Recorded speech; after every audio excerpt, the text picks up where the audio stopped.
এই যে একা একা চলাফেরা করছেন, জীবন নিয়ে শঙ্কায় ভুগেন না কখনো? যে আমার পরিবার সবাই তো, আমি আমার মাকে বলেছি যে দেখো, মানে আমরা যে লড়াই নেমেছি, আমার একটা মনে হয় কি কোনো রাজনীতিবিদের না বাসায় মৃত্যুটা হইতে পারে না, এটা কোনো ভালো মৃত্যু না।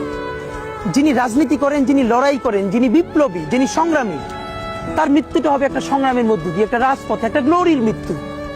আমি তো ভীষণ ভাবে প্রত্যাশা করি, আমি ছোটবেলা থেকে এই স্বপ্নটা দেখি, অনেক জায়গায় বলেছি যে একটা তুমুল মিছিল হচ্ছে অন্যায়ের বিরুদ্ধে, সেই মিছিলের সামনে আমি আছি, কোনো একটা বুলেট এসে আমার বুকটা হয়তো বিদ্ধ করে দিয়েছে, এবং সেই মিছিলে আমি হাসতে হাসতে আমি শহীদ হয়ে গেছি।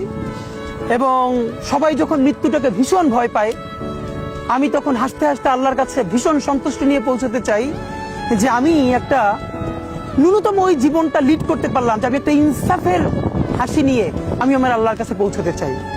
সুতরাং আগামী 50 বছর বাঁচলাম, কোনো ইম্প্যাক্ট তৈরি হলো না আমার দিয়ে, দেশের জন্য, রাষ্ট্রের জন্য, উম্মার জন্য, জাতির জন্য। কিন্তু আমি ধরেন 5 বছর বাঁচলাম, সেটার মধ্য দিয়ে যদি আগামী 50 বছরের ইম্প্যাক্ট তৈরি হয়, তাহলে অনেকদিন বেঁচে থাকায় কি সাফল্যের বলেন?